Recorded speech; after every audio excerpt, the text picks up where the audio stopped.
भाई साहब ओम शांति। ओम शांति ओम शांति। आज 12 अप्रैल 2025 की मुरली थोड़ा रिवीजन कर लेते हैं भाई साहब। बहुत अच्छा। आज बाबा ने कहा है, मीठे बच्चे तुम्हारा यह ब्राह्मण कुल बिल्कुल निराला है। तुम ब्राह्मण ही नॉलेजफुल हो। तुम ज्ञान विज्ञान और अज्ञान को जानते हो। ये ब्राह्मण परिवार निराला कैसे है भाई साहब? लौकिक में परिवार होता है ना जी, तो उसमें बहुत संबंध होते हैं, चाचा मामा काका ताऊ, और हमारे इस परिवार में सिर्फ माँ बाप और भाई बहन बस, और कोई संबंध नहीं है, तो इसीलिए सबसे निराला है जी। और तुम ब्राह्मण ही ज्ञान विज्ञान और अज्ञान को जानते हो। ज्ञान विज्ञान और अज्ञान। हाँ, आज बाबा ने कहा है विज्ञान अर्थात देही अभिमानी बनना और ज्ञान अर्थात सृष्टि चक्र को जानना। यस, ये बातें कही। जो बाबा विज्ञान योग को भी कहता है। जी। ज्ञान माने ईश्वरीय ज्ञान, सृष्टि चक्र जी। और विज्ञान माने योग, और अज्ञान माने तो जिसको कोई ज्ञान नहीं है। जी भाई साहब, आज बाबा ने हे शिव बाबा कह के नहीं पुकारना है, भक्ति के शब्द है बोलता है। और बाबा ने कहा सिमरण भी भक्ति मार्ग का अक्षर है और तुमको बाप का परिचय मिला है, सिमरण भी नहीं करना है। सिमरण और स्मृति में क्या अंतर है भाई साहब? पहले तो हे शिव बाबा, जब भी हे शब्द निकलता है ना जी, तो उसके पीछे कहीं ना कहीं थोड़ा दुख की भासना होती है जी। हे भगवान, हाय भगवान, कुछ भी बोलते हैं ना, तो इसीलिए बाबा कहता है हे शब्द का उच्चारण नहीं करो। जी। तो उसमें हमेशा खुश रहो, खुशी से बाप को याद करो, वर्षा मिलता है, इसीलिए दुख का नाम निशान ना हो। जी। और दूसरा क्या बोला बाबा ने? सिमरण नहीं करना है, भक्ति मार्ग का शब्द है। हाँ, सिमरण, क्योंकि भक्ति मार्ग में सिमरण करता है ना, गुरु जो मंत्र बोलता है देता है ना, जी, तो हमेशा बोलता है इस मंत्र का सिमरण करते रहना, राम राम राम राम या कुछ भी। तो यहाँ पर भी कई बच्चे समझते हैं शिव शिव शिव शिव शिव शिव कहते रहे, लेकिन इससे वास्तव में विकर्म भस्म नहीं होंगे। जी। विकर्म भस्म होते हैं स्मृति स्वरूप बनने में, है ना। ये भी बाबा कहता है स्वरूप बनो, न कि सिमरण करो।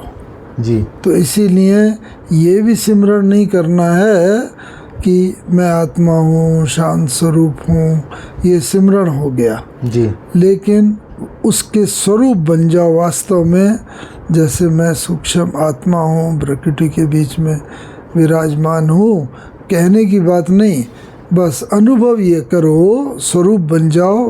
तो जब स्वरूप बन जाएंगे तो फिर अपने से वैसे ही वाइब्रेशन निकलती हैं, और जैसी वृत्ति बन जाती है, वाइब्रेशन हो जाते हैं, फिर वैसा ही वायुमंडल हो जाता है। जी।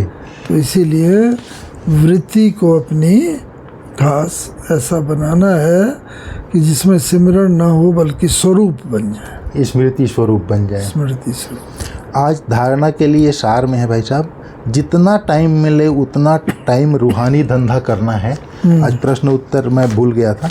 किस सहज पुरुषार्थ से तुम बच्चों की दिल अब सब बातों से हटती जाएगी। हाँ, सिर्फ रूहानी धंधे में लग जाओ। जितना जितना रूहानी सर्विस करते रहेंगे उतना और सब बातों से स्वतः दिल हटती जाएगी। राजाई लेने के पुरुषार्थ में लग जाएंगे, परंतु रूहानी सर्विस के साथ साथ जो रचना रची है उसकी भी संभाल करनी है। बिल्कुल। वही इशार में भी है, जितना टाइम मिले उतना टाइम रूहानी धंधा करना है, रूहानी धंधे के संस्कार डालने हैं, पतितों को पावन बनाने की सर्विस करनी है। क्योंकि जब बाबा की सेवा में लगते हैं, जी। लौकिक का ही उदाहरण ले लो, पहले जब आते हैं नौकरी करते होते हैं, धंधा करते होते हैं ना जी, और थोड़ा टाइम बाबा की सेवा में देते हैं, लेकिन जितना जितना बाबा की सेवा में टाइम देते चलते हैं उधर लौकिक की तरफ से बुद्धि निकलती जाती है। और निकलते निकलते फिर ऐसा भी समय आता है, या तो खुद ही दिल होती है कि मैं नौकरी छोड़ दूं, बाबा की सेवा में लग जाऊं, या बाबा की तरफ से भी छुट्टी होती है कि बच्चे शरीर को और क्या चाहिए, 2 रोटी चाहिए वो यज्ञ में मिल जाएगी, इसलिए आ जाओ, नौकरी छोड़ दो, धंधा छोड़ दो। हम लोगों के साथ भी ऐसा ही हुआ है।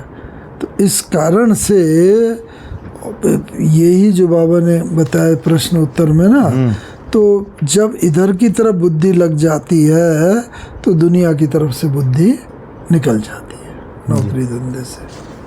तो वही बाबा ने खास बताया। और बाबा ने कहा पतितों को पावन बनाने की सर्विस करनी हो, तो उसी में आ गया। नहीं, और दूसरा लेकिन लौकिक की संभाल भी करते चलना। हाँ, उसमें लौकिक की संभाल करनी वो है। पहली रिस्पॉन्सिबिलिटी है। क्यों? क्योंकि लोग कहेंगे देखो ये वहाँ जाता है, अपने बच्चों की पालना ठीक नहीं हो रही है और ये नहीं हो रही है।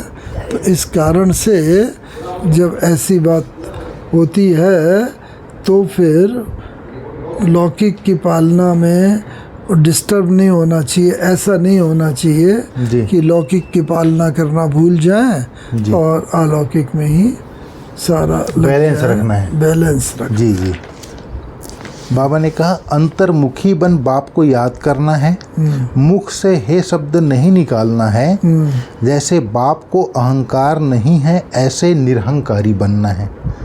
अंतर्मुखी, अंतर्मुखी बनकर बाप को याद करना है। जी।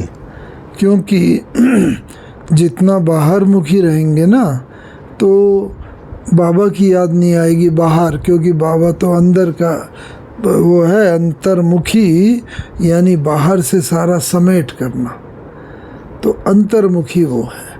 तो इसीलिए अंतर्मुख होकर बाबा को याद करेंगे तो अंदर तक बाबा की याद उतरेगी, अंदर तक अनुभव होगा गुण का, शक्तियों का, सब बाबा का। और अगर ऊपर ऊपर से याद करते रहे कि मैं आत्मा हूँ, मैं आत्मा हूँ, तो फिर याद नहीं आएगी। जी।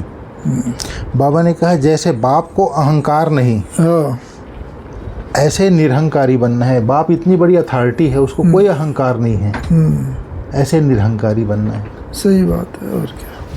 आज वरदान है मनसा संकल्प व वृत्ति द्वारा श्रेष्ठ वाइब्रेशन की खुशबू फैलाने वाले शिव शक्ति कंबाइंड भाव।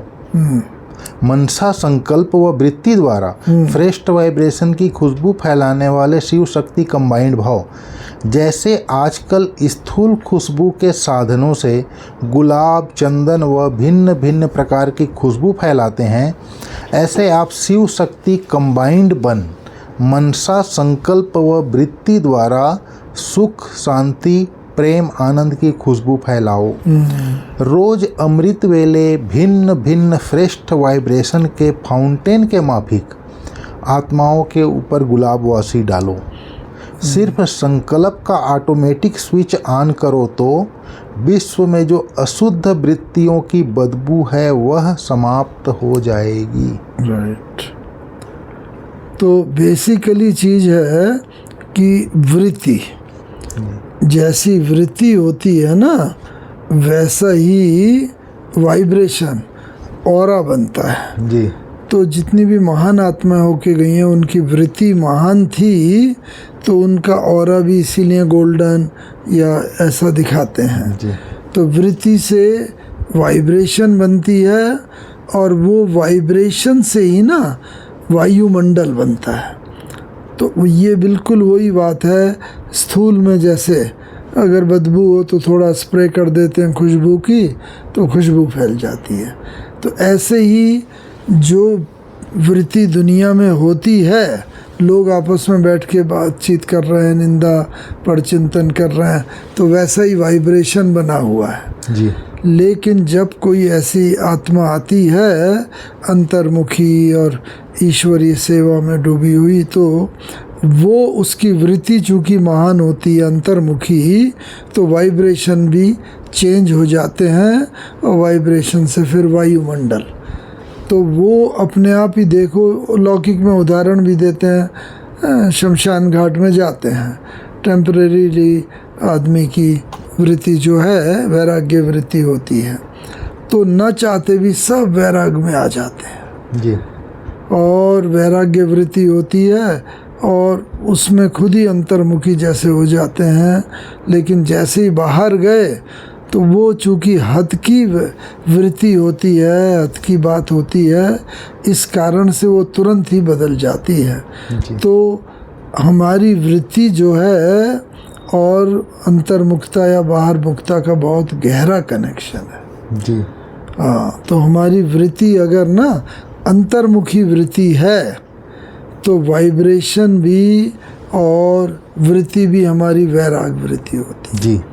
और अगर हमारी वृत्ति अंदर की जो है वो बाहर मुखी है बात करने की और उसकी, तो वैराग्य वृत्ति भी आएगी, तो मोमेंट्री, क्षणभंगुर, टेम्परेरी बिल्कुल है, और बिल्कुल वो फिर तुरंत ही बदल करके बाहरी वृत्ति जैसे हो जाती है और बाहरी वातावरण का प्रभाव पड़ जाता है। जी। तो इस कारण से अगर हम बाहरी वातावरण से बचना चाहते हैं तो हमें अपनी अंदर की वृत्ति बदलनी पड़ेगी, और अंदर की वृत्ति बदलेगी तो वैराग्य वृत्ति भी आ जाएगी। भाई साहब, मंदिर जो यादगार मूर्ति बनी है वहाँ भी जाने से उसका वायुमंडल चेंज रहता हाँ, है, बिल्कुल ये ऐसे होता है। कैसे है?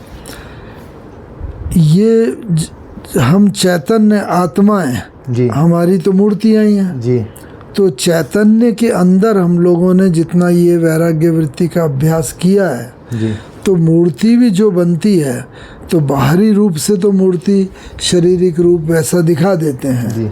लेकिन उसके कण कण के अंदर भी वो वाइब्रेशंस भरे होते हैं। तो बाबा इसीलिए कहता है आपको अभी भी चैतन्य में भी सब जगह वाइब्रेशन फैलाने हैं, और जब आपकी मूर्ति बनेंगी जी। तो लाखों भक्तों को भी आप उनकी मनो इच्छा तभी तो पूर्ण कर सकोगे, वो आपके आ रहे हैं मूर्ति के दर्शन करने, आपके दर्शन करे और आपके अंदर से मूर्ति में से वैसे वाइब्रेशन निकलेंगे, तथास्तु के जो उनकी मन की इच्छा होगी वो पूर्ण होती जाएगी जी। मूर्ति में से। आज का स्लोगन है भाई साहब, सुखदाता द्वारा सुख का भंडार प्राप्त होना यही उनके प्यार की निशानी है। सुखदाता द्वारा सुख का भंडार प्राप्त होना यही उनके प्यार की निशानी है। यस भाई, जिसके पास जो खजाना होगा वही डिस्ट्रीब्यूट करेगा। जी। मैं दान देना चाहता हूँ, पहले वो दान का भंडार तो मेरे पास हो, पैसा हो, कपड़ा हो, चाहे भोजन हो, कुछ हो। ऐसे ही भगवान को सुख का सागर बोलते हैं। जी। तो सुख का सागर है तो सुख के ही वो देता है। जी। हम बच्चे भी मास्टर सुख के सागर हैं, तो हमारे में से भी वो सुख की वाइब्रेशन तब निकलेगी जब पहले मेरे पास स्टॉक होगा। इसीलिए बाबा कहता है गुण का और शक्तियों का स्टॉक जमा करो। जी। स्टॉक होगा तभी तो दे सकेंगे। जी। तो यही बात बाबा हमेशा मुरलियों में कहता है, स्टॉक जमा करो। जी। ठीक है। ओके, ठीक है भाई साहब, ओम शांति, धन्यवाद भाई ओम साहब। शांति।